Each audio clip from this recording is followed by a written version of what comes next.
It is Friday, January 21st. Let's talk PlayStation. Well, it should go without saying that this was one of the wildest weeks ever when it came to, video game news. So we have a lot to talk about. And before we get to the, really juicy conversations, we'll at least do some smaller stories. And as always, we'll start with our PlayStation Plus reminder. So make sure you grab the January games before they go away.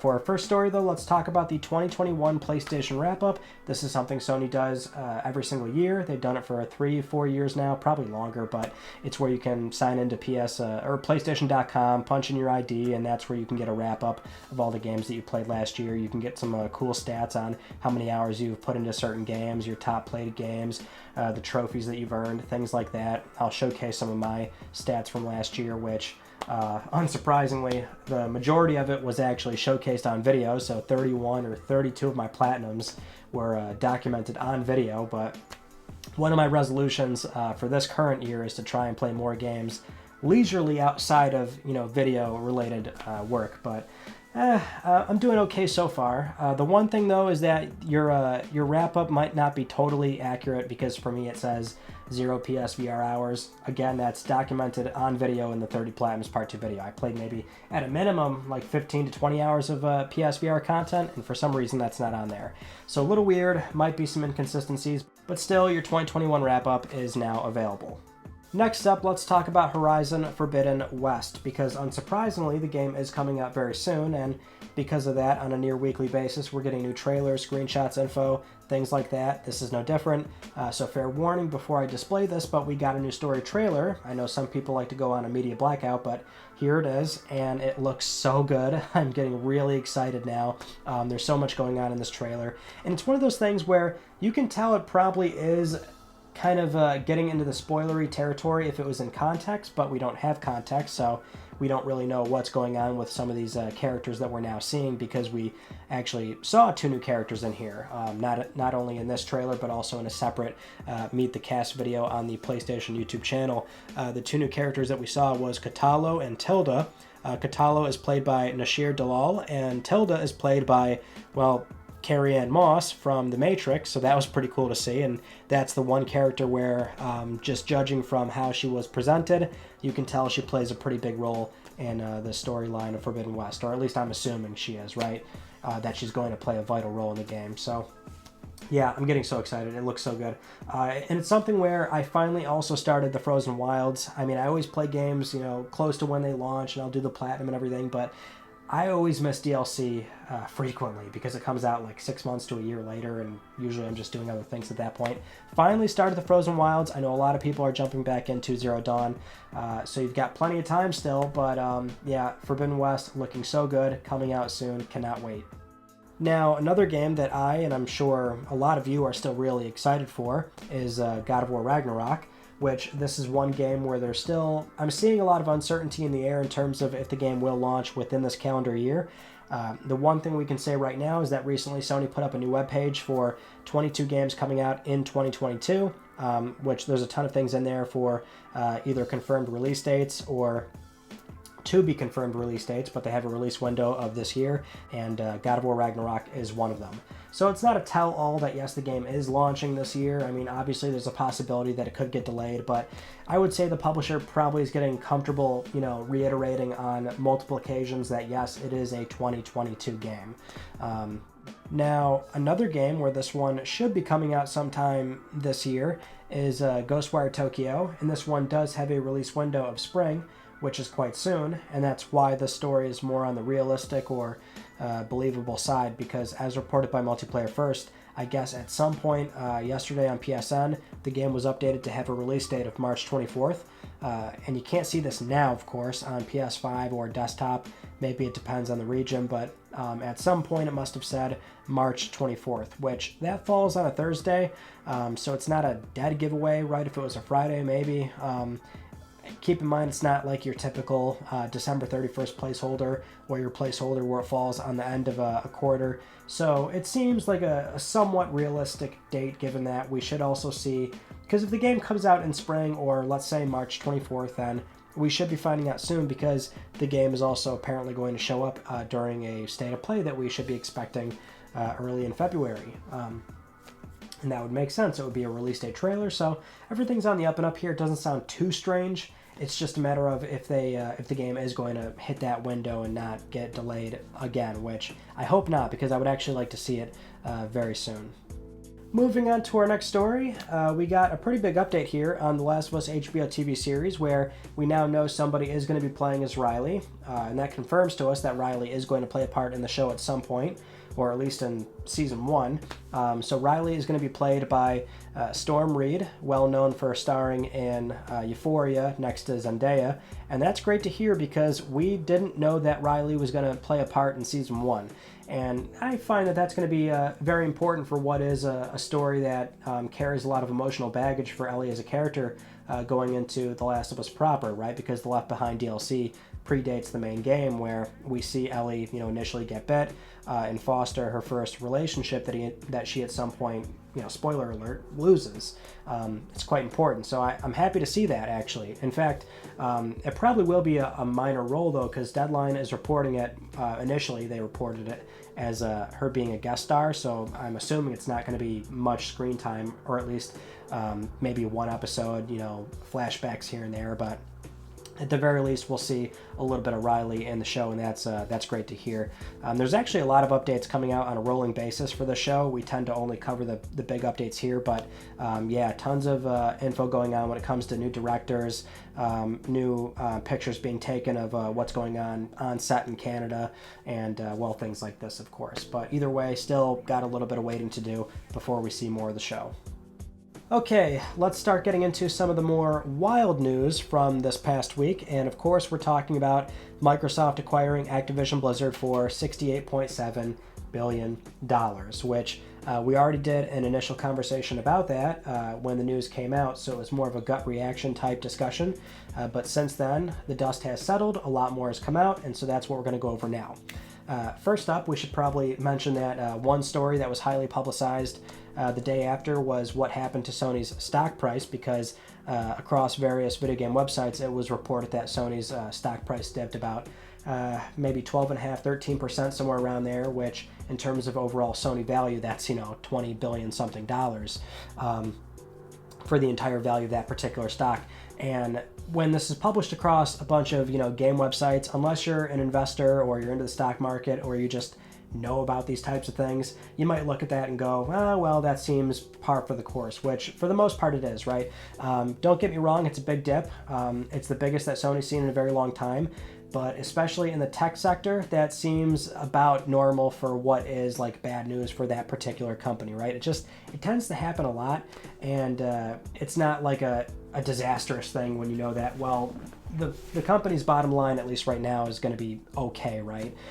It's already back up 3-4%. I mean, this happens a lot. We see 2-3% swings on a daily basis for a lot of tech companies, whether it's up or down, and sometimes 5 or 10% is not unheard of either if it has some sort of news to go along with that. So this isn't really like a sort of an outlandish or outlier thing. I mean, it was a big drop. Some investors look at this and go, oh, see a buying opportunity, right? Because they know it's just going to go back up. So investors are reactionary, and that's really what happened there. So it's not all doom and gloom, but that is what happened. And probably important to also mention here, I am not a Sony shareholder, never have been, more than likely never will. But that for that world, I mean, that seems about normal. You can watch it probably go up another 4 or 5% once Sony's financial report comes out, and they, I assume, are probably going to have some decent numbers and good things to report.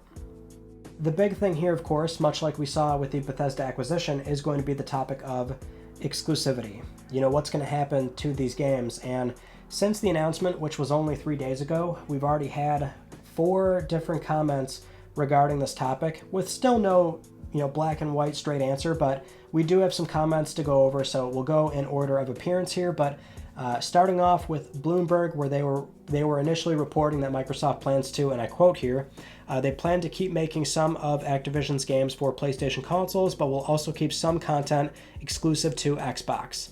Now, that was Bloomberg initially reporting that. Phil Spencer then provided a quote directly to Bloomberg where he says, I'll just say to players out there who are playing Activision Blizzard games on Sony's platforms, it's not our intent to pull communities away from that platform, and we remain committed to that. Now, yesterday, A Sony spokesperson speaking to the Wall Street Journal said, and I quote, "We expect that Microsoft will abide by contractual agreements and continue to ensure Activision games are multi-platform." And then later in the day, Phil Spencer sent out one tweet where he says, and I quote, "Had good calls this week with leaders at Sony. I confirmed our intent to honor all existing agreements upon acquisition of Activision Blizzard and our desire to keep Call of Duty on PlayStation. Sony is an important part of our industry and we value our relationship." So that is everything up to this point, and like I said, it's not exactly black and white in terms of this is what we're doing, this is what we're not doing. Clearly it's going to be left up in the air in terms of what they plan on doing until the deal closes, in which case they might be more candid about what they plan on doing, like the Bethesda acquisition, but otherwise the one thing I think we can say right now at least is that the contractual agreements was sort of expected, right? We actually see that Microsoft does honor existing agreements like with Deathloop, Ghostwire Tokyo, even Psychonauts 2, where I'm not sure if that was even ever a contract to begin with. I think it was just announced for PS4 and they allowed it to happen still, which was nice to see. So in that respect, yeah, they'll continue to honor agreements, which if anything, that's what makes it a little bit curious about Sony's statement where they broadly speak in terms of Activision's games. They don't single out the Call of Duty IP where we know that has an agreement. Perhaps they're referring to other games that we may or may not know about exactly when it comes to any sort of agreement that was signed a long time ago or what have you. When we look at Phil's statement, this is one where you can read it and at a glance it seems encouraging, but really there's a lot of ways you can interpret it. It's a tweet, there's only so many characters. Again, he doesn't say it, exactly about what's going to happen. You can either read it for what it is, and it sounds like, okay, they do plan on shipping Call of Duty there, much like how they do with Minecraft. That's an IP that's well known, a lot of people love it, and perhaps they'll treat it just like that, where there's no strings attached and Microsoft just collects payment from any sales on PlayStation.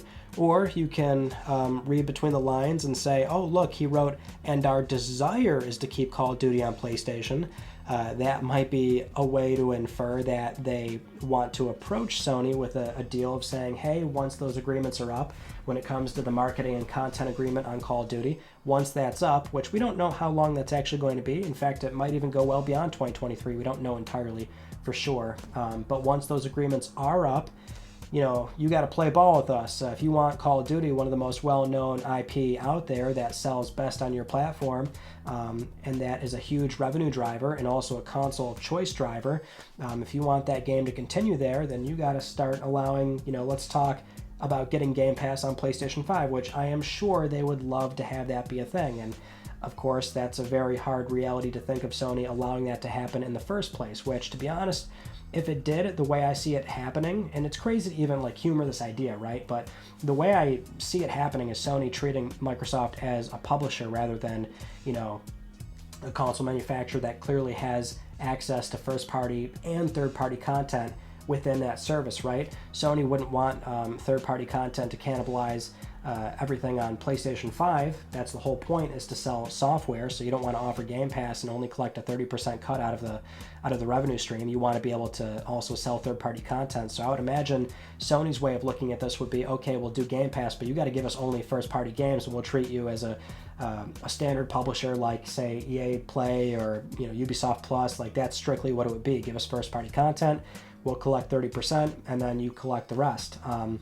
Which would be a really weird circumstance, honestly, because not only does that ensure Call of Duty comes, but it ensures, Starfield, even, Xbox content that has never been on PlayStation, like perhaps Halo and Gears of War and Forza. That would be really strange, right? But that would probably be Sony's stipulation, which I also don't see Microsoft really agreeing with that, having to, cut up the Xbox Game Pass experience, which they don't want to do at all either, right? They want to sell the service as one ubiquitous thing.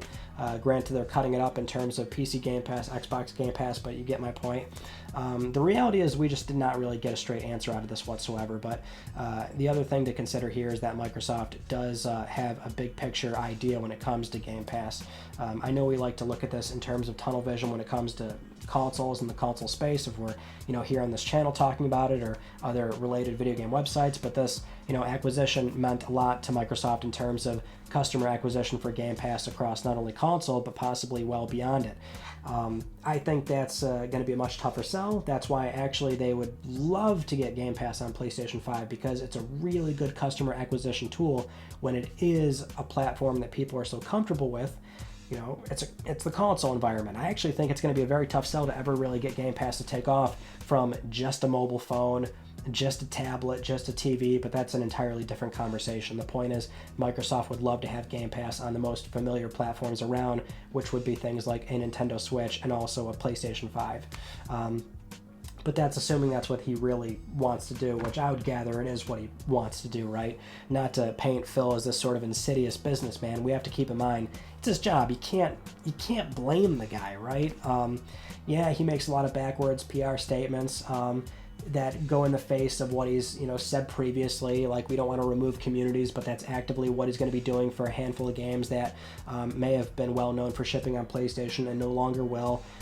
Understandable, but I mean, the guy's in a tough spot. It's his job. You can't fault him for it, especially for a platform where it had a very tough previous generation. Now they've, Microsoft's all in and they're investing an insane amount, and that's where Sony's now in, like I said, a very tight, awkward position. If it wasn't before with Bethesda, where they could, I think we all can agree, they could have easily bared that, right? It was shocking at the time. This is shocking on a whole other magnitude, where Call of Duty, the IP in particular, that one is so important, which I think we can also say probably another safe bet is that Warzone will stay on. I mean, that's the thing where it's service-based. We've seen Fallout 76, Elder Scrolls Online. We know that if it's an existing service-based game, that's not going anywhere. So at least in theory, Call of Duty in some way is going to continue beyond just the mainline releases. But those mainline games are still very important. Probably all the other IP that we named off, like Crash, Spyro, Guitar Hero, Warcraft, all this other stuff. I mean, that stuff's probably done, never shipping on PlayStation ever again, or never getting the opportunity to. The big one here is without a doubt Call of Duty. That is going to be a problem someday for PlayStation, because Microsoft will leverage that IP at some point. I think that's also a certainty. Maybe they won't do it now, or maybe they won't do it right after the contracts are up, but again, it's a read between the lines sort of thing. It seems pretty clear that they are going to want something out of it, and Sony's going to have to play ball. And the other, harsh reality of it is that, like we mentioned in the gut reaction announcement, yes, Sony's not poor. They do have, plenty of cash to spend. They can, do more acquisition, and they can do more mergers, but they can't quite do it like Microsoft can. It's a lot more risky for Sony. They might have to take on more debt. I mean, it's just they can't quite do what Microsoft is doing. Their pockets are too deep. So I would love to see what Sony, what's going on, PlayStation HQ right now, and what conversations are really taking place. I wish I could be a fly in the wall to see what they plan on doing, because this is the kind of announcement where you can't just sit back and go, well, everything we're doing so far is working and we're on a good path forward, which, to be fair, it's not like they weren't doing things to begin with, right? Remember, this is this announcement was fairly soon, but indirectly and preemptively, they've been, acquiring plenty of studios, because that's what the industry is doing right now, consolidating. They're funding a lot of projects. They've got tons of multiplayer stuff coming, but this is something where it's on a whole different level. So at least in this moment, we didn't get an answer really, but it's going to get really interesting in a few years for sure. Now, to further complicate matters here, we also had an IGN interview where Phil Spencer responded to the rumors of PlayStation coming up with a new revamped service, and this is where we got some pretty interesting quotes here, where Phil Spencer said, regarding this rumor, he said, and I quote, "I don't mean it to sound like we've got it all figured out, but I think the right answer is allowing your customers to play the games they want to play, where they want to play them, and giving them choice about how they build their library, and being transparent with them about what our plans are in terms of our PC initiatives and our cross-gen initiatives and other things." So when I hear others doing things like Game Pass or coming to PC, it makes sense to me because I think that's the right answer. I think the right answer is to ship great games, ship them on PC, ship them on console, ship them on cloud, make them available day one in the subscription, and I expect that's what our competitor will do. So what's interesting about this quote is that it's going to put Sony in a very awkward position. That alongside how every other website so far has been reporting this rumored service, where every single major website is calling it a Game Pass response, Game Pass competitor. And I understand that it's, the best way, I guess, to phrase it, or if it, generates the most interest. But I'm not calling it a Game Pass response or competitor per se because, well, we're not expecting day one games, and that's the number one driving force of Game Pass, right? That's just the best thing about it. There's not really any, there's no arguing that or disputing that. Being able to play, high quality first party games or high quality AAA third party games on day one without paying anything outside of your $10 or $15 a month is the best thing about Game Pass. Otherwise it's basically just a back catalog of games like PlayStation Now, or a monthly giveaway of free games like PS Plus, right? It's really no different from that. Not to say that that's a bad thing, but the saving grace to Game Pass is the low price, the barrier of entry, and the fact that you get day one 60, or in the case of Sony, you would get $70 games day one. And so for Phil Spencer to say that he expects Sony to do that, or for all these sites to phrase it as a Game Pass competitor, when the original Bloomberg report pretty much spelled it out that that's not what this is going to be. Also, Jason Schreier put that on Twitter, don't expect day one games. Sony, within the last year, or what was it, a year and a half ago, that was Jim Ryan saying we're not going to go about putting day one, our big budget games on a subscription model. They could not have been more forward about this. We should not be expecting this. That's why, for me, I tend to avoid calling it a Game Pass competitor because I'm not expecting that. I prefer to say a PlayStation Plus revamp because that's more like what it sounds like. It's dropping the PS Now branding, PS3 streamed games, PS1, 2, PSP stuff would be really cool, which it sounds like we're getting that. Also, it should have some PS5 games, and PS5 is still fairly new, so that means most of the PS5 games will be recent titles. Won't be day one stuff, but recent games is certainly welcomed, and that might be a good middle ground that Sony's trying to find themselves in when it comes to possibly being between Nintendo Switch Online and Xbox Game Pass. It's not quite one or the other. It's somewhere in between where it's just offering a lot of high quality software for a monthly price. And I don't think that's a bad thing, but the problem is the way that every single site, and now how even Phil Spencer is expecting it, well, a lot of people are now getting set up for disappointment. Like, it's probably not going to be that. Unless Sony now decides that, hey, well, we've got a competitor doing something monumentally large and catastrophic, and we need to do something about it, and maybe they will start to steer around this idea of whatever they had currently for the service, and perhaps they'll increase the content pipeline, and maybe they will do something when it comes to, offering maybe discounted first-party games day one, or maybe one or two of them launch on it. Maybe it would be multiplayer stuff. Again, we still don't actually have the service confirmed. It's a rumor, but I'm still going to temper expectations. It's not what I expected. Even before the Bloomberg report, I never expected this. The way that it was described is actually how I've always pictured a revamp to look like.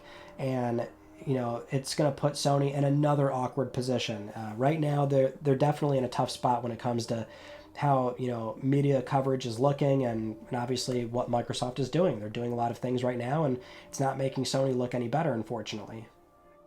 Anyway, let's move on to our next news story, which is about God of War PC. Unsurprisingly, the game has done very well. It peaked at about 75,000 players on Steam. A lot of people really, really enjoying it, which is good.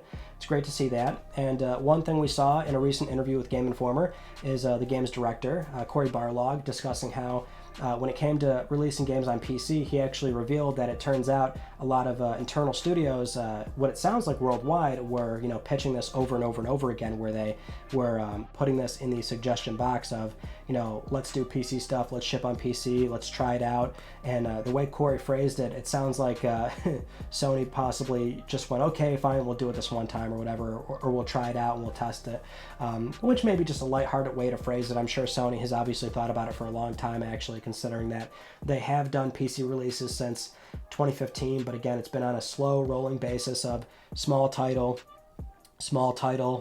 more well-known, larger game, second party stuff like Detroit or Death Stranding, and now we finally got to the first party stuff, right? But either way, that's how Corey phrased it. And then he also explained for God of War Ragnarok a possible PC release. This is also a pretty expected answer, but he more or less boiled it down to that's Sony's decision, which ultimately it is, right? They are the ones that are going to greenlight that. So a possible Ragnarok PC release, yeah, I would expect that. Maybe a two-year delay or something like that, right? Maybe it would be sooner, which I'm sure a lot of PC players aren't really going to have a problem with based on enjoying the current game right now. Next up, we've got some pretty interesting words from the father of PlayStation himself, Ken Kutaragi, where he actually discussed the Metaverse and also VR headsets with Bloomberg.ca, where when it comes to the Metaverse, he says, and I quote here, "You would rather be a polished avatar instead of your real self. That's essentially no different from anonymous message board sites." And then for VR, he said, "Headsets would isolate you from the real world, and I can't agree with that. Headsets are simply annoying." So pretty simple, straightforward answer, and one that does make you quite curious as to what kind of Sony or PlayStation we would have today if he never left, because at the time when he left after PlayStation 3, there were murmurings about him possibly being the CEO of the entire corporation and overseeing all divisions, which in that case he may not have been directly involved in leading the PlayStation platform, but still he would have been greenlighting and saying no to certain things when it comes to when Kaz, took over, and so we may very well have maybe gotten a PS4 with the cell processor, which would have led to PS5, and maybe complicating matters more and more for developers, or perhaps it getting easier because it's a refined cell processor, and now there's developer talent out there, and with market share comes this weird dominance where you have to work on PlayStation even if you don't necessarily want to, like the PS2 days. It's just, there's a weird other universe to really theorize here, and I guess one where we wouldn't get a PlayStation VR, we wouldn't get a PlayStation VR whatsoever, and we may have also not seen PlayStation Home at all. He probably would have shot down Phil Harrison at the time when he was really pushing PlayStation Home, which if it weren't for Phil Harrison, we would have never gotten PlayStation Home in all likelihood. But it's an interesting future to think of, where yeah, I'm definitely tired of hearing about the Metaverse. It's, that buzzword has been showing up within the past, 6 months to a year. So tired of it. I mean, it seems borderline silly to really humor that now.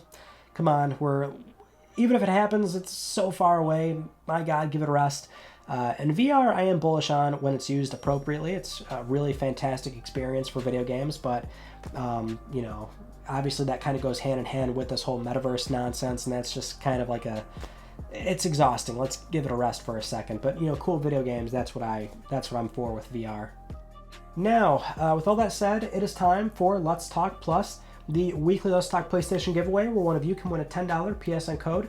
I would like to congratulate this viewer right here. I'll be contacting you very soon via email or Twitter, and if you would like to win a $10 PSN code, very easy. Follow the link down below. Supporting this channel, a number of ways can gain you an entry, and I'll announce the winner next week because I'm trying to help pay for your games.